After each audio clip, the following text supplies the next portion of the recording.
Episode 3 starts us off with a flashback from Season 1 before the Númenóreans leave and Isildur is believed to be dead, which he should be, but then so should everyone. Elendil sets his horse free, which we follow through the now burned down village in Mordor, clearly hoping to find Isildur, until he's surrounded by a group of orcs hunting for their supper and Berek is the intended meal. Which you would think they'd just kill the horse, they seem to have a different strategy. And that is to throw a rope around its neck, causing Berek to jump around like you would expect from a horse. Which does bring to mind the question that if their plan is to eat it, why the fuck wouldn't you just shoot it with an arrow rather than using a rope? Maybe because if they did, well, we'll just save that for a moment, shall we? One of them gets impaled by a tree branch because I guess nobody ever told him not to stand that close behind a horse. Another orc gets dragged away and smashes his head into a tree because he didn't realise he had the ability to let go. So Berek has escaped. Who would have thought orcs to be such shit hunters?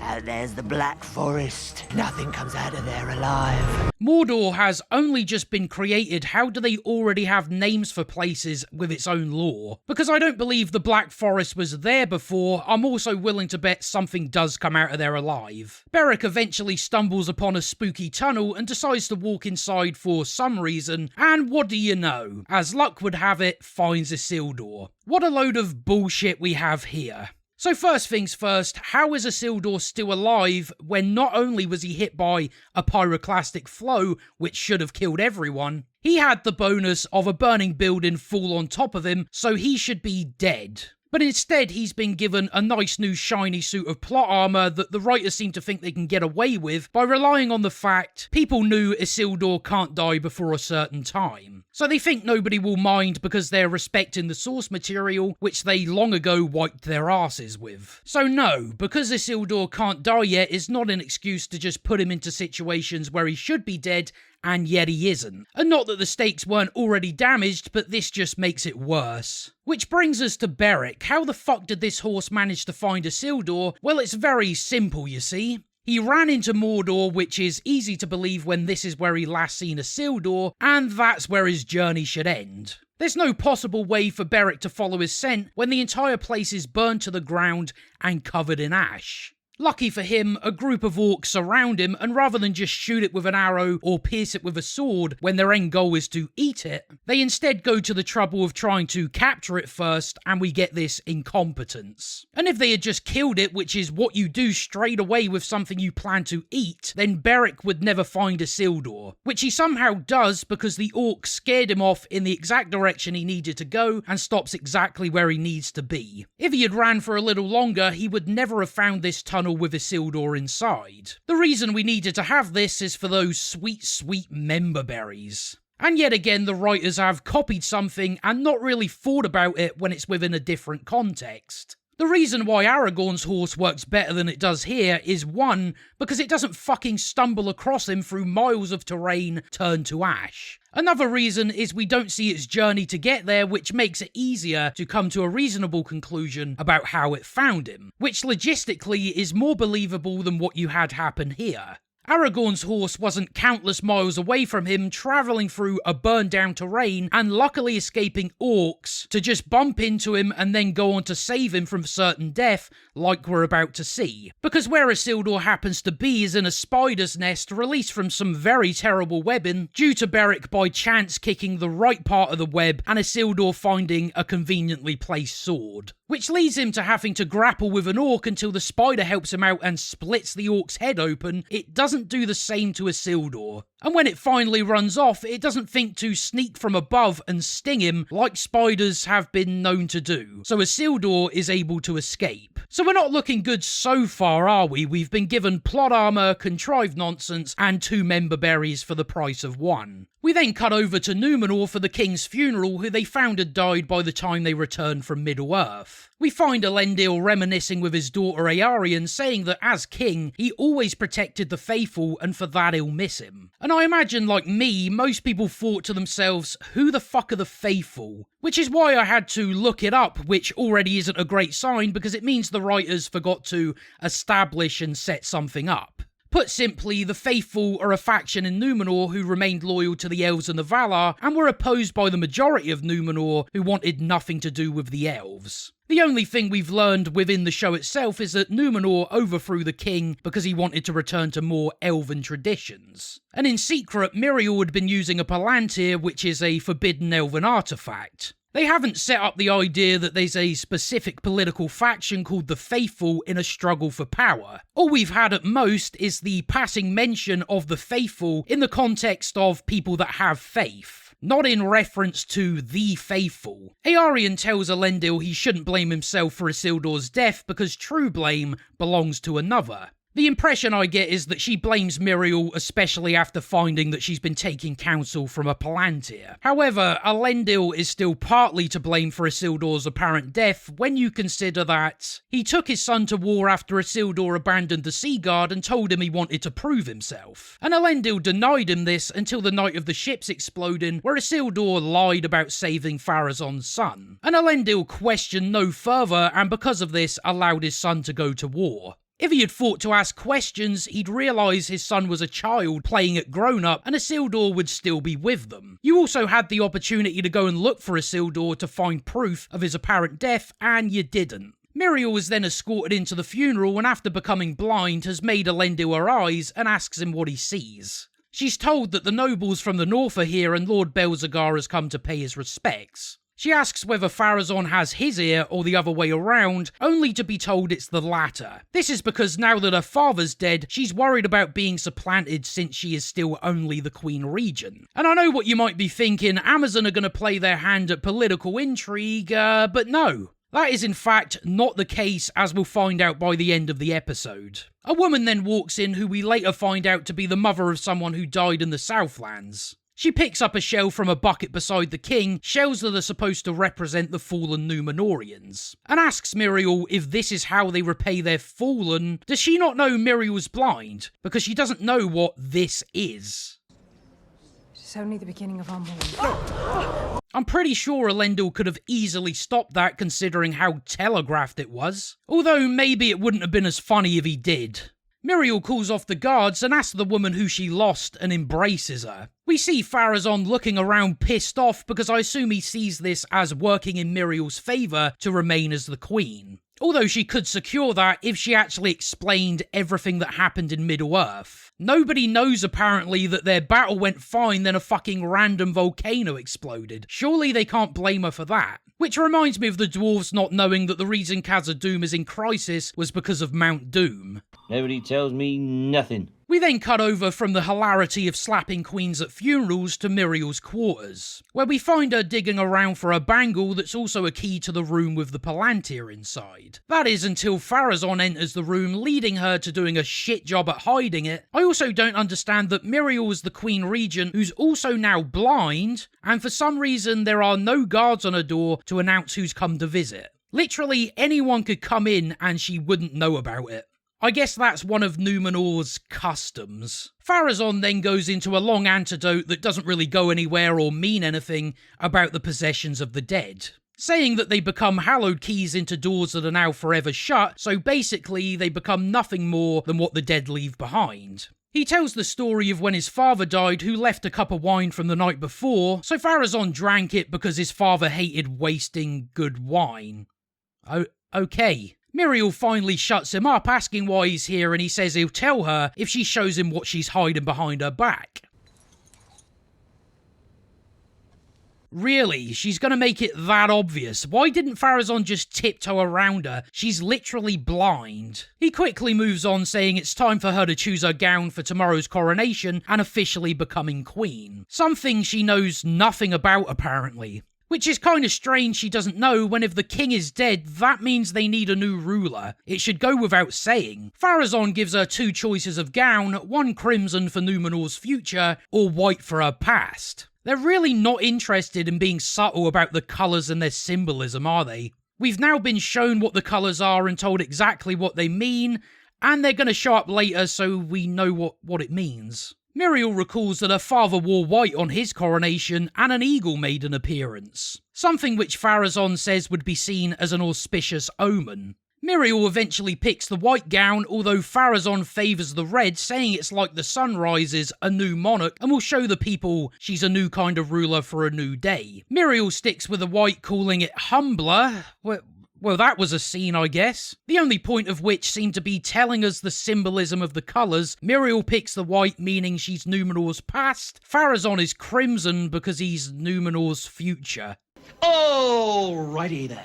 We then cut over to a Númenorian tavern where Pharazôn, Belzegar, Aarion and the Simp badmouth the Queen and talk conspiracy. They talk conspiracy here. They thought the best place to discuss this was in a public place, which is really idiotic, especially on Pharazôn's part when he's been secretly trying to supplant Miriel, who they say is never going to change, and now that she's suffered an infirmity, she's no longer fit to rule. We then get an exposition dump from Belzegar, information that Pharazôn is already aware of considering he was there. He says that Pharazôn was nearly chosen to rule in Miriel's stead, and that much of Númenor still believes his was the better claim. And after Miriel's warmongering, many are ready to raise it again. Pharazôn reminds him that many isn't enough. What if someone knew a way to turn many into enough? Well then, we'd have enough, wouldn't we? Aarion is of course talking about the Palantir she conveniently found, which we'll talk about in a moment. The group then realise Aarion may have a way to supplant the Queen, and just before they can find out, they're interrupted by a soldier,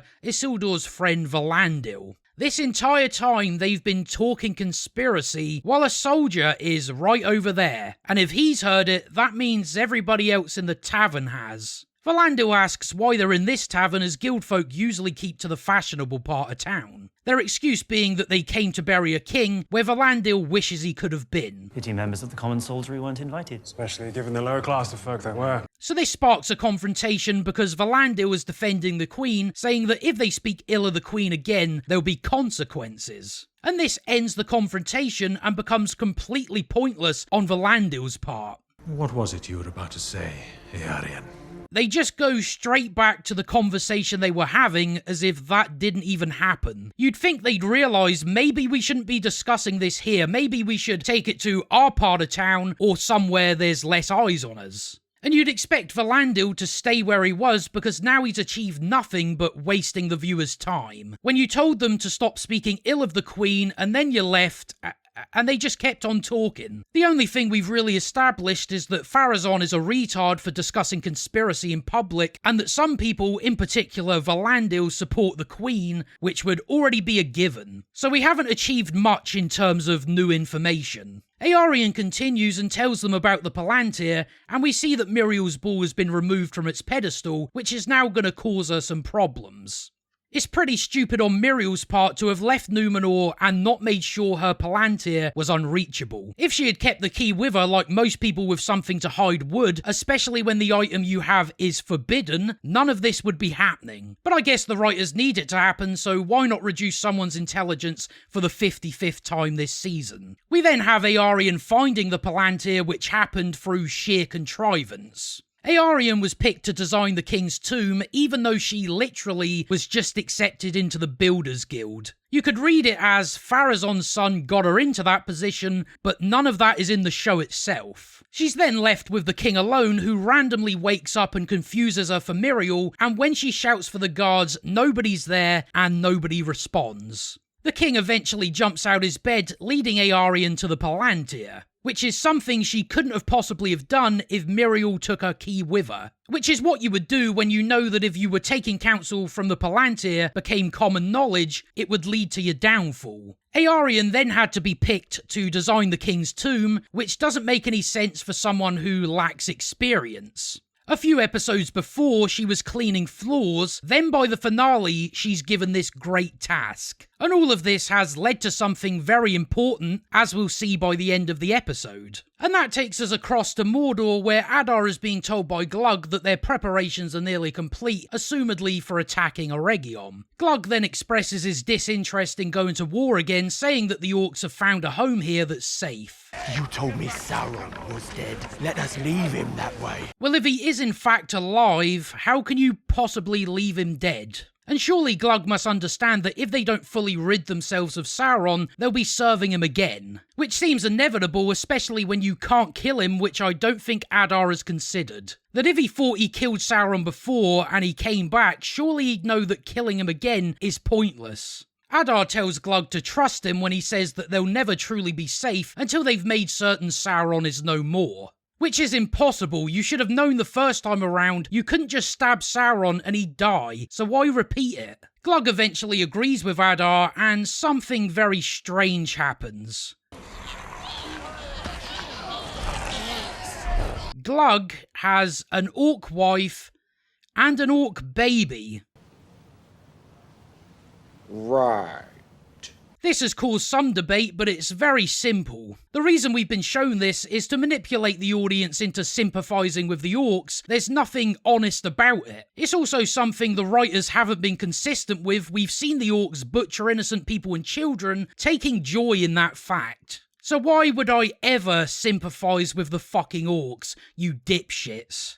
But what the writers want is to have it both ways. They want the orcs to be a threat and an evil force of nature to not only the audience, but what are supposed to be heroes. And they also want to show the orcs in a sympathetic way, which you can't do when you've already shown them to be completely evil. And that means this manipulative bullshit doesn't work. Whereas if you were consistent throughout the show by having orcs not being evil pieces of shit, there'd be no problem. But that's what you've shown. Although that hasn't stopped a very small few calling it a great addition to Tolkien, and that's because they're out of their fucking skulls on petrol. People.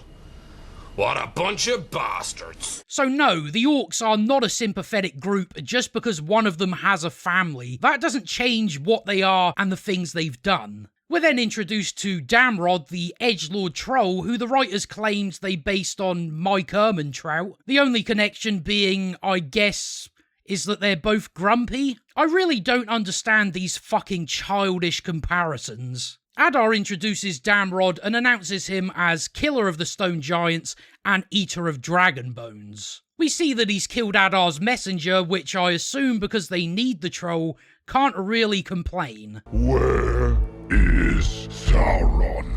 And then we of course cut away because that would be a very awkward conversation. Because Adar would have to tell him that they don't know where Sauron is or if he's even alive. All the information he has is that some guy who I don't know and can't possibly trust told me a story I shouldn't possibly believe, that Sauron might maybe be alive. We don't know where or if this guy will even tell us. I'm pretty sure if we've seen that conversation play out, Adar's probably dead.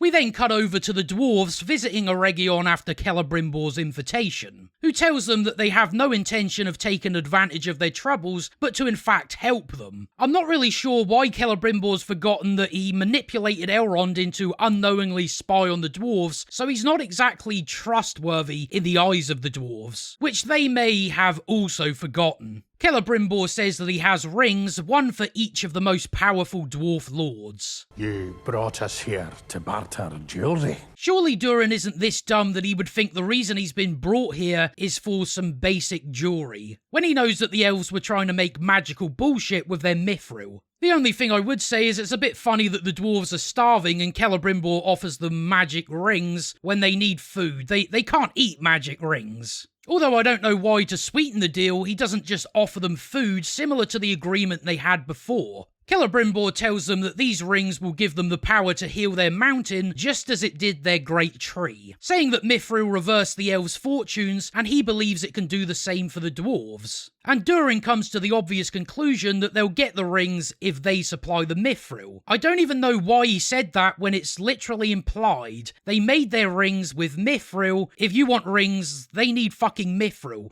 That's how it works. These are then questions why Celebrimbor hasn't taken this to the king. The reason being that he's hesitant to accept outside aid, so it would help if one of his own brought him this offer. And Durin reveals that him and his father aren't on speaking terms, so he'd be of little help. This then brings Sauron into the conversation, who seems to be trying to sabotage himself again, saying to Durin that they summoned them here to help them, and that bringing his father a means of saving his kingdom might be the way for Durin to earn back his respect and even his inheritance. So that should raise suspicions already for Durin, because why would this guy know that Durin was cut out of his father's inheritance? That's not information he should be privy to. Secondly, why would Sauron not realise by saying this he's more likely to piss off Durin rather than butter him up? Well, that's because, as has been established, Sauron is a retard. Durin eventually questions who this definitely not evil guy is, and Sauron tells him that he's Anatar, a friend to the elves and dwarves.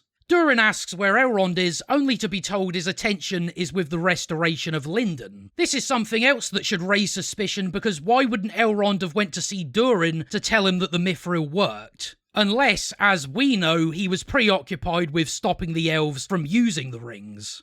But for Durin, he would have expected Elrond to have visited him. Sauron tells him that Elrond could think of little else other than helping his friends, and speaks of them fondly, leading to Durin saying that Elrond has never mentioned him before, which doesn't actually mean anything when Elrond is thousands of years old. It would be impossible for him to mention everybody. But this, for some reason, is what raises Durin's suspicions, not the fact Sauron knows of him being disinherited. Sauron then furthers proof he's mentally challenged. Elrond said that you were the wisest of all the dwarves. Did he speak true? Listen, Sauron, I know you want the dwarves to accept your rings, but insulting Durin isn't exactly the way to go. This isn't going to convince them of anything, you utter moron, and it's funny that you of all people is insulting other people for their lack of intelligence. Honestly, you would think he'd have learned that lesson by now after the fiasco in Forodwaith. I don't know why yet again you're attempting to sabotage yourself. Deezer interrupts them, asking if they can take some time to think their offer over. I am Certainly. afraid. Take whatever time you need.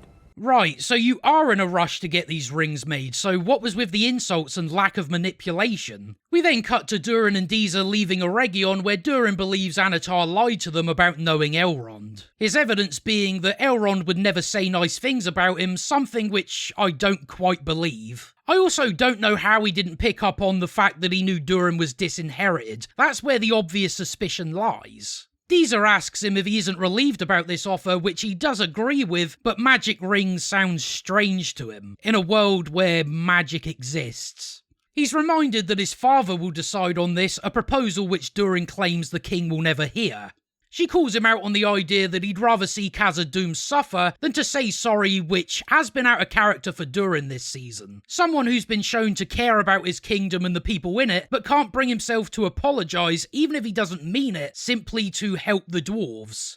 Deezer gives him the ultimatum of, if he doesn't tell his father, she will, so I guess we'll find out what that comes to later. As we then quickly cut back to Celebrimbor and Sauron, who's told to have patience with the dwarves. But Sauron says they don't have time if the High King were to discover, and he cuts himself off saying he shouldn't continue, until Celebrimbor forces him to, which is that the High King believes the dwarves are unworthy of this power, he's forbidden the forging of more rings, and doesn't know that Anatar is here. Although if Celebrimbor is supposed to believe that, why has he still, after all this time, not received a message? That doesn't at all sound strange to him, apparently. Sauron tells him that Gil-galad will eventually find out, which gives Celebrimbor a brilliant idea. And that idea is to send a message to Gil-galad congratulating him on the efficacy of the 3 rings, and that he's closing down the forge with a promise to join him in Lindon. So the obvious problem here is, why would Gil-galad want you to shut down the forge? You do understand that the forge being built was an investment, so why would Gil-galad spend all that money to build it and not use it, when you would be using the forge for other things, not just rings?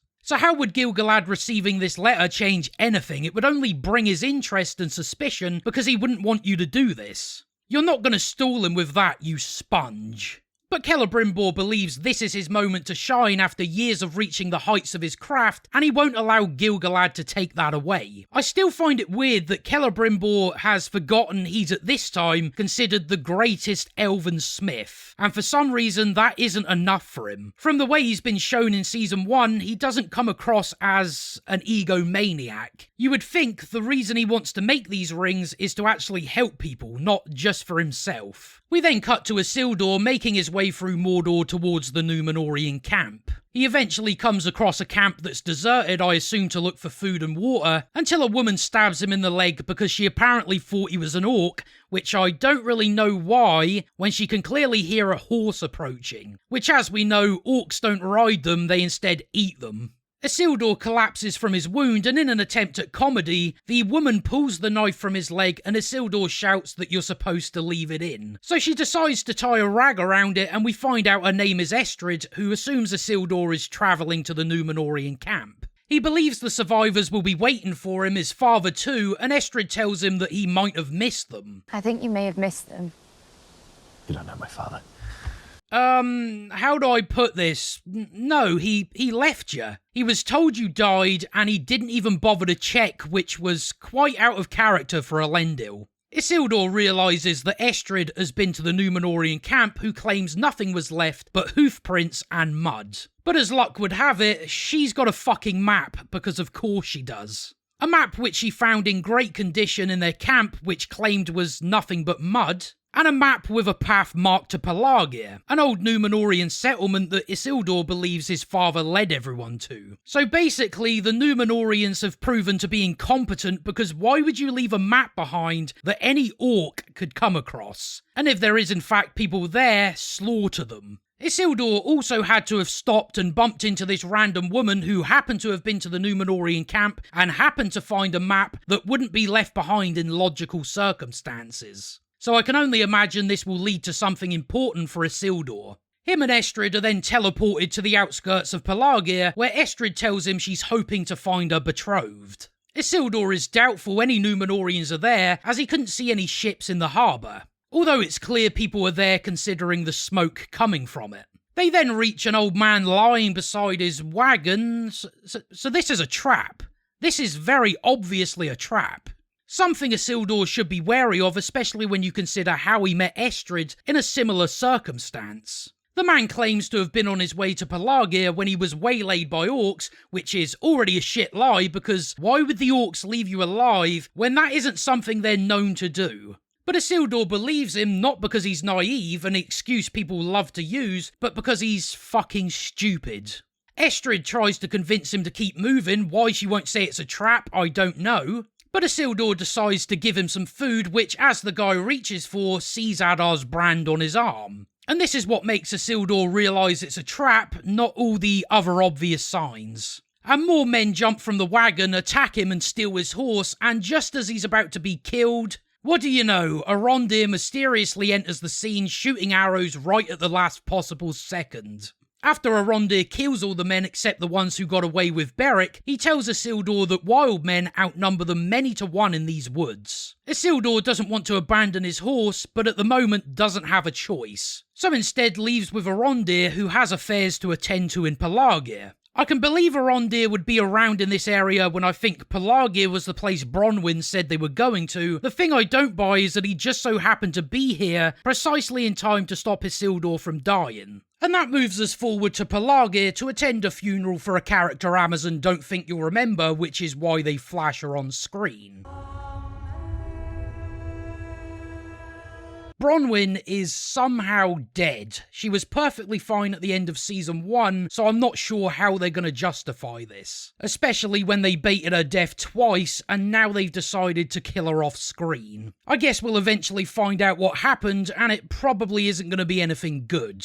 Arondir can't bring himself to light the pyre, so Theo callously takes over, sets her on fire, and walks off, obviously upset. This is to establish some drama between Arondir and Theo that's probably going to be cleared up pretty quickly without any depth to it whatsoever. Theo brushes his hand away after Arondir tries to comfort him, which I guess we'll come back to later. As we're then taken back to Khazad-dûm, where the king is visited by Na'vi, who walks past a long line of people that ask him if the king knows that the children are hungry. And that he does, which you'll remember him banning his own people from trading, because that made all the sense in the world for King Durin's character, apparently. Na'vi tells the king that the food merchants are outside to petition him to open the royal grain reserves. So they do have reserves.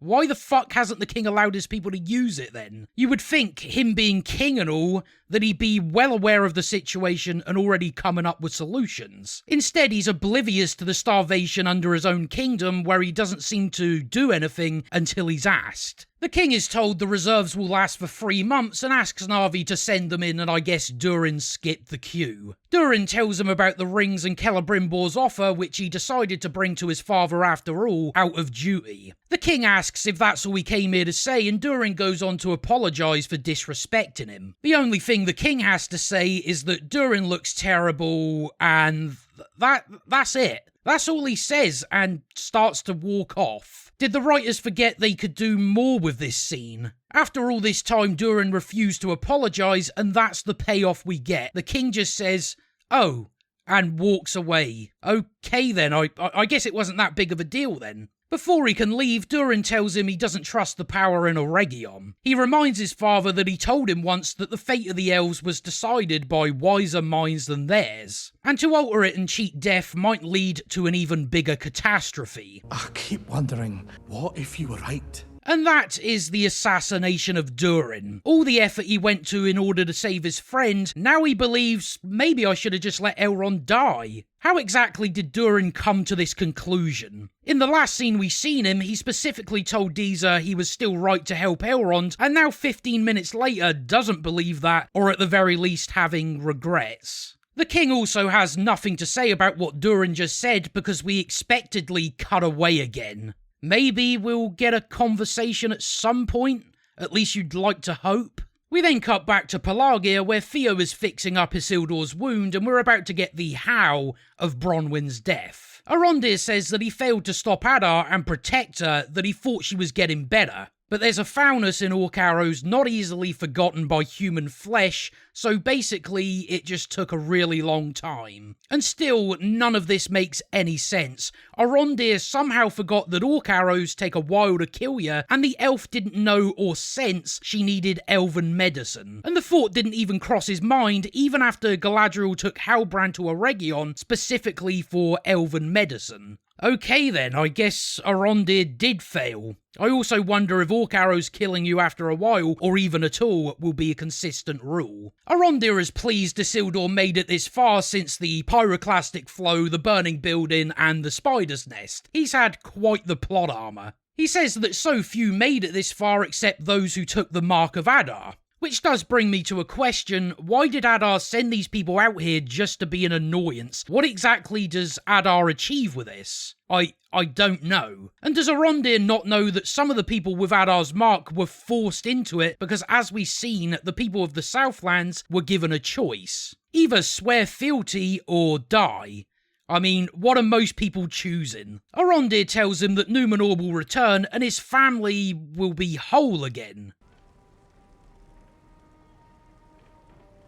He honestly has the social skills of a fucking fish. Arondir and Theo continue their chores in the village, and Arondir reminds them that they need a healer. Theo's response is that their healer just burned on a pyre, because Theo is a dick. What Arondir meant is that the village needs a new healer. He then tells Theo a story of his homeland Beleriand that fell into the ocean, and after it he felt such anger towards Morgoth, but mostly towards himself. And the anger that Theo has towards himself for his mother dying will drink him dry. Although Bronwyn's death wasn't Theo's fault. She led the charge in a fight against Adar and got hit by a random orc arrow. It had nothing to do with Theo. So him blaming himself doesn't make a lot of sense. Once Arondir has told him this story in an effort to help him, he gets it thrown back in his face saying he's not his father and anything he was to him is ashes, so they never need to speak again. I'm still pretty sure by the next episode this will all be solved somehow.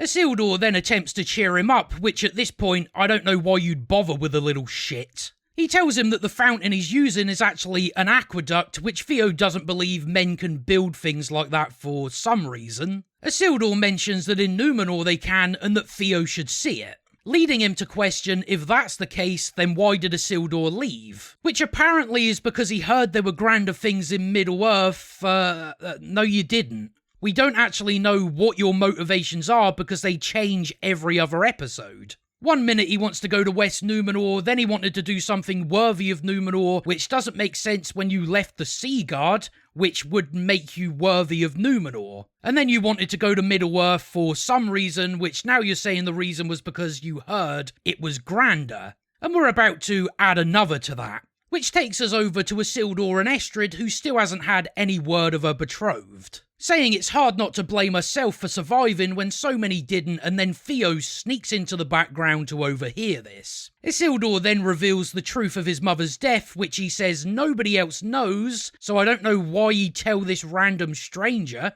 All we know of his mother's death so far is that she drowned, which shouldn't be that big of a problem when, as we know, The sea is always right. He says he was 10 when his mother died, and it was all his fucking fault, because of course it was. Saying that he swam out further than he was supposed to and got caught in a riptide, so his mother tried to save him and drowned. And back in Numenor, nobody knows, not even his father, he just told everyone she drowned. Because of course, nobody asked any questions, how very Numenorian of them. He continues saying ever since he killed his mother and lied about it, he's felt bound to do something special and to earn what she did.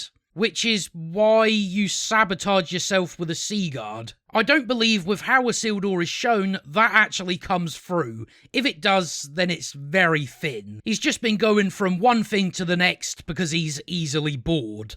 If he really wanted to earn what his mother did, why would you not follow through with a Seaguard, especially when you had a few days left to complete your training? Then you would have the ability to save others to stop them from drowning, and that would make up for what happened in a more symbolic way. I don't understand that if he wants to be this hero, then why didn't you just have him complete his training? Because that would actually line up with this entire reveal.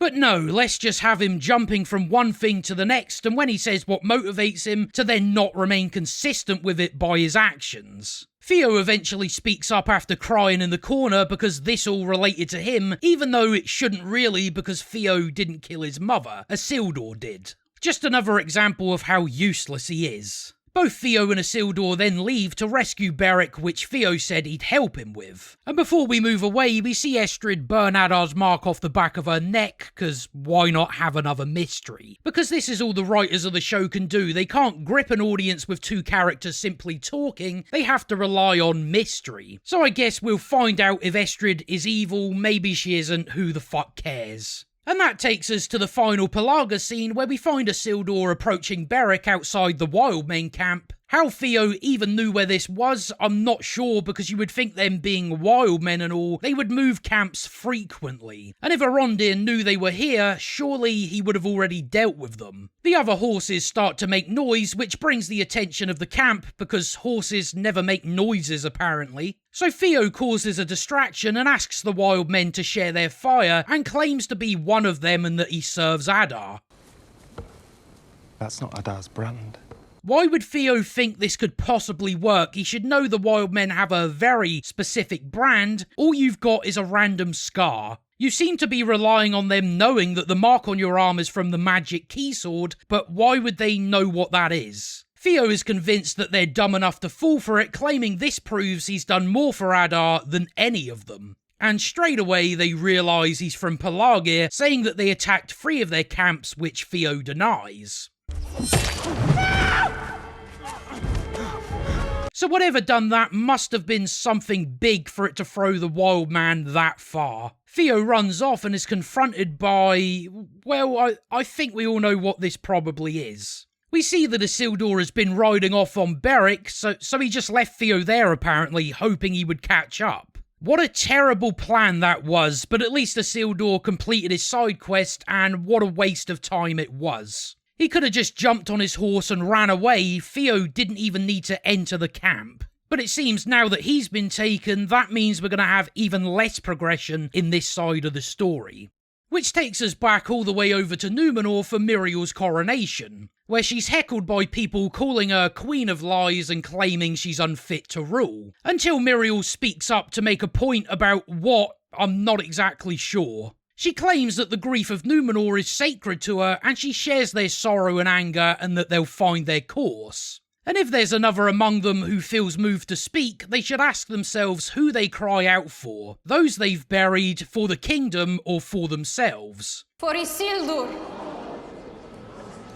Oh, so that's why Miriel's speech went nowhere, because we need a dramatic entrance from Eärien, who says with his dying words the king spoke to her and said Miriel was taking counsel from the Palantir. And because of this, their kinsman died in Middle-earth, and it's at this point Elendil silences her, and Eärien drops the Palantir down the stairs. Pharazôn plays dumb, saying this is lies, Numenor's true ruler would never place trust in an elvish artifact, and tells the guards to take it away and destroy it. Miriel's reaction to this is not a very smart one. No! Palantir is mine. We need it.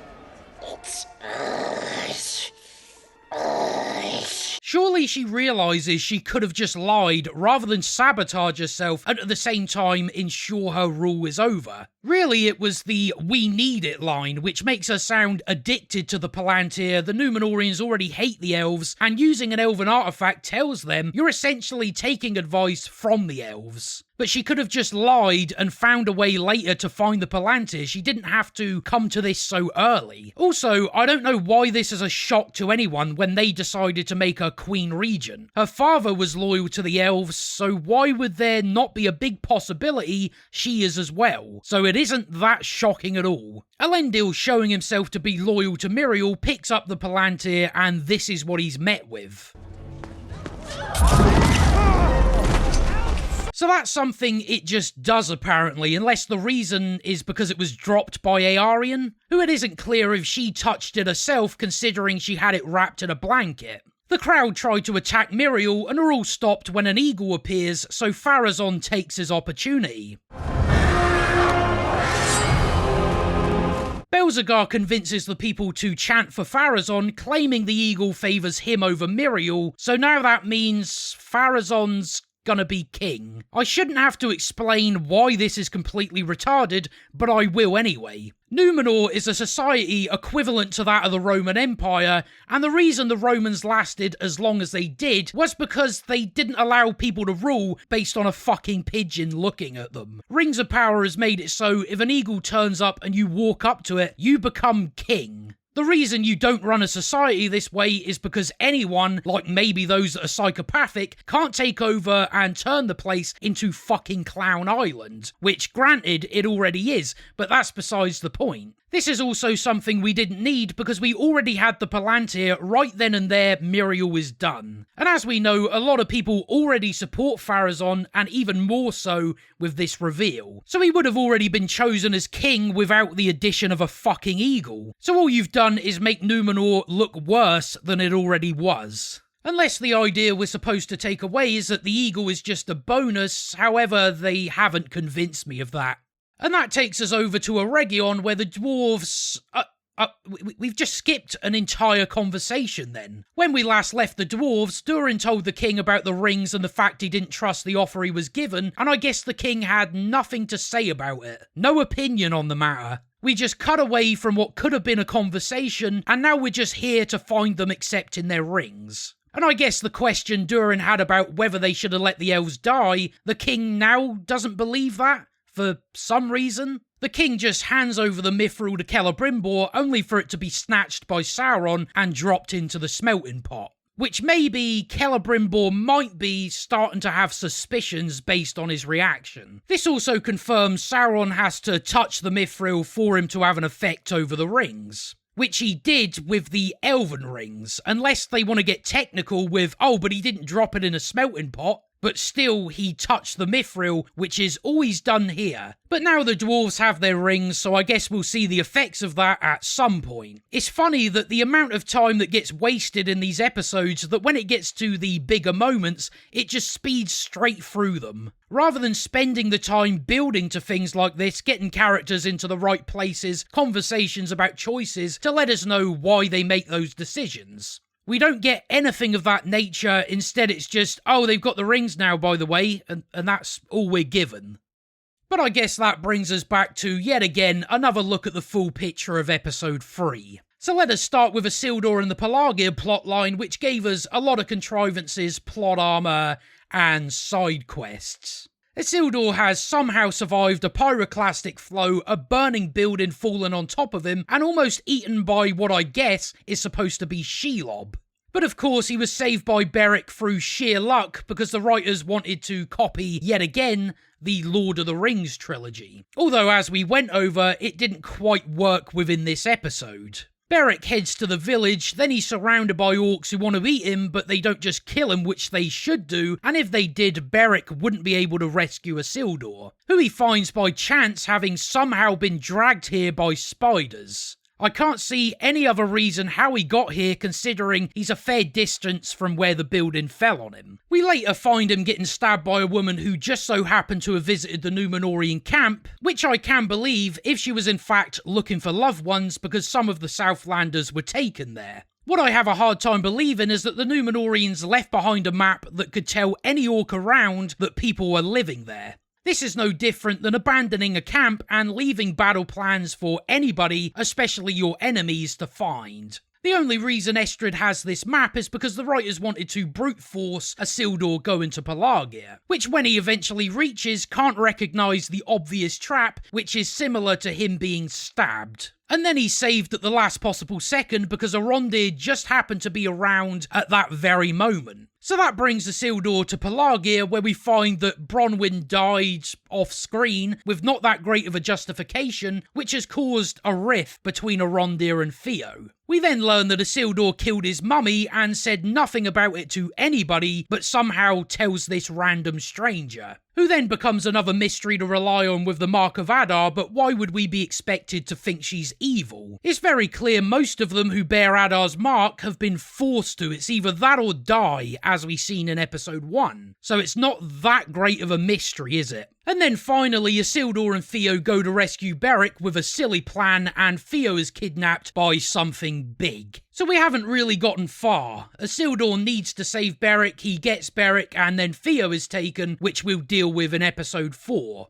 We then have Númenor, where Pharazôn is trying to supplant Miriel, which he was only able to do because of Eärien finding the Palantir, which he finds out about after conspiring in public, because that's what you do when you're trying to supplant a queen. This all eventually leads to Miriel's coronation, where the Palantir is brought in, she's given an easy way out by Pharazôn, but instead decides to claim ownership over the Palantir and making herself sound addicted to it. And right then and there is when Pharazôn gets what he wants. He'll be the obvious choice of king for the Númenóreans, but because the writers were more interested with spectacle, they let the deciding vote go to a fucking eagle. Which doesn't make any sense, because now if an eagle just looks at you, you become king. And that could be literally anyone. We then have a quick appearance from Adar, who's preparing for war and now has himself a troll. But really what the writers wanted in this scene was to manipulate you into sympathising with the orcs. Which, as I've already been over, you can't do that because it's inconsistent with what you've shown. It also seems like a complete waste of time. We shouldn't have any focus on the orcs because they really serve no purpose other than being a tool of war. And finally we have the dwarves in Eregion to be offered their rings, where Durin is made to look stupid, asking obvious questions, and then becoming suspicious, although not the things he should be suspicious of, like Sauron knowing he was disinherited. We then have Sauron being his retarded self again and almost sabotaging himself by insulting Durin, which makes no sense when you're trying to be convincing. Durin eventually goes to his father to bring him the offer from Eregion and apologises, which the king has no response to. Durin found himself to be another character assassinated when he thinks maybe I should have let the elves die, which includes my friend and who I called being like a brother. Which after the effort Durin went to help him, it's going to be very hard for him to change his mind. Which we're not given a reason to. He thought one way, now he thinks another way, and the development was all off screen. We finally find the dwarves in Eregion to get their rings, and we had no conversation about it, even though Durin told his father he didn't trust them. The king had no thoughts of his own. He was brought the offer and took the offer. So all in all, another very bad episode. But that catches us up with the 3-episode premiere of Season 2, and I'm still very far behind. So I suppose we'll wrap up there so I can get back to watching more Rings of Power. So yet again, I thank you for watching, and I'll see you on the next one.